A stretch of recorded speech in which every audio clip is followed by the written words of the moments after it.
In today's episode of Star Trek Lower Decks, the Lower Deckers are back at it again with some more antics inside the holodeck, with actually a sequel to a previous episode of Lower Decks from Season 1, where Boimler and Mariner helped create a holodeck program together and called it Crisis Point, and in today's episode we're getting a sequel to that one in the form of Crisis Point 2 Paradoxus. In typical Crisis Point fashion, we get a whole bunch of Star Trek movie references, and on top of that, we get an unforeseen, super dope cameo from none other than one of our most beloved TOS cast members. So, with all that being said, let's get right into it.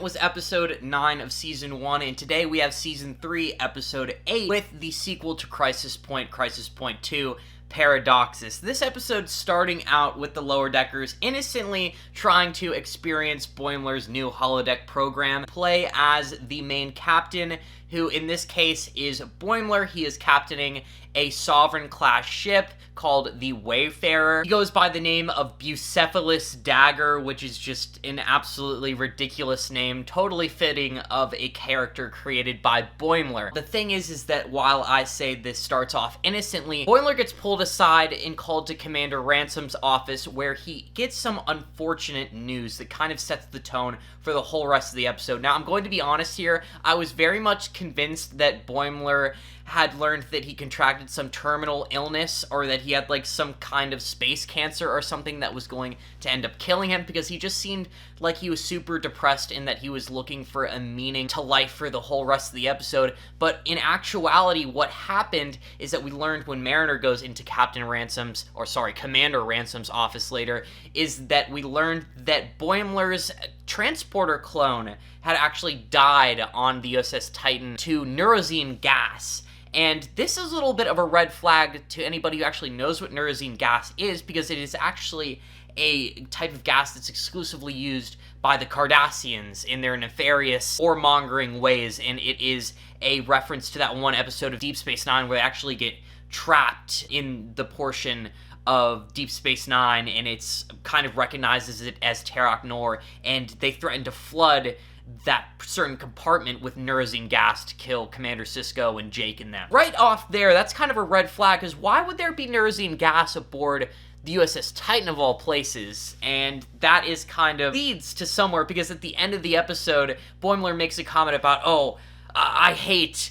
cliffhangers. I hate when people do cliffhangers. They're so annoying. But the cliffhanger of this episode is that right as the episode appears like it's going to cut off, we then get to see a Defiant class ship come out of cloak in a redacted area, and we learn that Boimler's transporter clone appeared to be killed by Section 31 and was given like a Discovery black badge. It was so cool to learn that, and I have a feeling that Section 31 is actually going to play a huge role in Lower Decks, considering that Alex Kurtzman is still very much pent up on creating the Section 31 series that has been rumored for ages. I just really hope that that comes out and that we get some of the really awesome Discovery cast members, but I just really believe that Section 31 is going to have an impact on the plot of Lower Decks, especially when it comes to Rutherford's whole scandalous plot with him and his implant. And not only that, they were in the holodeck for most of the episode. There were, two kind of separating arcs like there normally are. The Lower Deckers often split up and kind of do different story arcs. One was Mariner and Boimler going around this holodeck simulation, not doing the actual story, and just kind of letting the holodeck creating a story for Boimler, because he doesn't want to experience what he's written, because he's, just learned that his transporter clone has seemingly died in an accident that is meaningless, and that death can be like quick and meaningless and random and really mean nothing, or it could be heroic, or it could be something almost fictional, and this has really just messed Boimler up and shaken him to the core, to the point where he doesn't want to experience this sequel that he's written. Splits off with Mariner, doesn't go with Tendi and Rutherford, and he just kind of lets the holodeck program create this really funny and horrible story for him. He's on his way to search for this, fabled planet or like heavenly area known as Kitya, and when he finally gets there, it's actually just like this hilarious godly glowing stone monster monument that is talking to them and just gives them a whole bunch of really bad inspirational quotes that were just taken straight from the internet. Reference to The Final Frontier, of course, the ending with Captain Kirk and Sybok and them going and trying to find God in space. Actually, one of my favorite movies. I love the movie references in this episode, and there's actually like a ton with Rutherford and Tendi especially. So when Boimler kind of gets fed up, frustrated with this godly rock monster, he starts climbing inside of him, and he goes inside, and he learns that Kitya this whole time just was supposed to mean Kitty Hawk, and it was supposed to be this big reveal, and it was absolutely corny and didn't mean anything, and Boimler was totally fed up, and he starts going crazy. It was absolutely hilarious. But because he's inside the rock monster, he's getting a little hydrated, and he kind of sucks up some fumes he probably shouldn't have, and then he goes into an unconscious state where he's put inside the Nexus on James T. Kirk's Nexus estate, and expect to find James T. Kirk there, but of course, this is Lower Decks. We're probably not going to see Kirk until, I would hope, maybe the final 2 seasons of the show. And we actually get to see Captain Hikaru Sulu, voiced by George Takei. Very, very awesome and special to see a TOS member revitalize their role in this fashion. A little cameo on Lower Decks. It's wholesome, and it really just brings the feels to me, especially, you know, because we have recently lost a member of the TOS cast, of course, Nichelle Nichols, who played Lieutenant Uhura. So that was really awesome getting to see George Takei play Captain Sulu and basically give Boimler some wisdom on the randomness and sometimes the cruelness of life and death. So that was a really awesome scene. Whereas that little story arc is over, wrapped up, and done, Rutherford and Tendi actually get to go through and experience Crisis Point 2 for themselves, and the premise of Crisis Point 2 is that they are trying to basically reacquire the stolen artifact from the Romulans called the Chronogami, which is this time-traveling crystal that is very geometrically shaped, very origami-like, and that is the joke. Basically has to travel them through like these origami time portals, and there's a whole bunch of different places they travel. One of the most interesting for me was when they actually go and travel to the signing of the Federation Charter in like Star Trek Enterprise. I actually got done watching Star Trek Enterprise for about the 3rd time, and I really tried to notice every little detail this time around, and oh my gosh, is Star Trek Enterprise kind of beautiful. Like, it's honestly kind of a great show.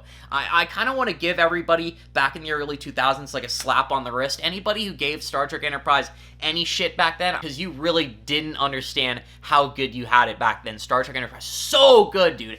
But I saw Tendi and Rutherford go and visit the Federation Charter. They also went and they were on, like, the Kelvin Timeline hover bikes. I hate the Kelvin Timeline movies. They are the only piece of Star Trek content that I honestly kind of hate. No, it was really awesome to get to see them actually in that little place. You know, Captain Jonathan Archer is supposed to go there, sign the Federation Charter, and create the Federation that day, essentially. But what this kind of foreshadows for me is that recently we had an article where Mike McMahon was talking about his desire to bring in Star Trek Enterprise characters and create cameos with them on Lower Decks, and how it's going to be a little bit tricky because they take place at 2 different spots in the timeline. I think it would be a perfect opportunity, considering not only the Enterprise teaser this episode, not only the introduction of Section 31 into Lower Decks now in this episode, but I just think it would be a perfect opportunity for them to revive Trip Tucker in Enterprise. The last season of Enterprise is so depressing when you realize that Trip Tucker's sister has been killed, fabricated baby, him and T'Pol dies, and then he dies at the end of Enterprise in the most gruesome, depressing way in like a holodeck reimagining. And there are actually some novels that reveal that Section 31 staged his death, and that Trip Tucker actually didn't die that day, and that there were, I'm pretty sure, like, the producers of the show wanted to bring him back if they were to do a 5th season. I just think that it's so appropriate for them to maybe use this cartoon format to finally bring Trip Tucker back and actually really affect the Star Trek timeline for real and actually give us something new. I feel like that'd be such a great opportunity. With all that being said, this episode was pretty awesome, like extremely entertaining. There was also just that kind of twist at the end. There was a lot of really awesome movie references, like there was the punks attacking them, you know, that was from The Voyage Home. There was so many awesome movie references. Oh, also, something I really have to mention, and I'm so glad I didn't forget to mention this, how Boimler basically programmed his own Dr. Carol Marcus into his story on that one research station, and she made a joke about how Boimler was kind of down, so he didn't even want to interact and do the romantic part of the simulation. So she made a joke about how, like, oh, I really just don't kind of know what to do now, and then Mariner was like, why'd you go and make her so hot then? And it is a total direct reference to the fact that, you know, Dr. Carol Marcus was extremely hot and really didn't do that much in the Star Trek Kelvin timeline movies. I mean, Alice Eve is one of the finest women in the history of the human race. I'm convinced she was in that movie. She's way out of your league. That made me way too horny as a kid. So, like, Alice Eve is so fine. You got that, like, one scene of her in her underwear in Star Trek, one of the movies. I don't remember which one it was. Those movies suck. I'm sorry. I'm not one to sit here and really point at anything and say that it's really, like, bad or it sucks, because I always try to find redeeming qualities and everything, but I really think the Kelvin timeline movies are bad, and I'm kind of ashamed that they're, like, clawing and trying to go back and make a fourth one. It really doesn't make any sense. Like, if you're really gonna make, like, more Kelvin timeline movies, do it with the Next Generation cast, and have that bald dude from those horror movies, like, come in and play the character of Picard. That would be dope. But no more horrible Kelvin timeline movies. They are bad. Like, please, don't do that. Like, I would honestly rather you guys make a Discovery movie or something new. Just make something new and interesting, please! This episode was really good. It had a Hikaru Sulu cameo on top of it being good, solid, and entertaining. This episode is gonna get, I think, like 8.5 out of 10 for me. That's how good this episode was. Just a really good sequel to the original Crisis Point, and I had a blast reviewing it and experiencing everything this piece of Trek had to offer me. But what do you guys think about this episode? Please leave it down in the comments below. I read all comments. They are my favorite thing about this platform. If you're enjoying any of the content that you see on the channel, I'd be very flattered if you were to subscribe. Once we reach 10K, I am going to do a really funny video where I cosplay as a Star Trek Xenos, and I'm going to go out in public and probably do some funny stuff. Join my Discord for discourse on any of the topics that we discuss here on the channel. And with all that being said, I hope you guys have a good rest of your week. Live long and prosper.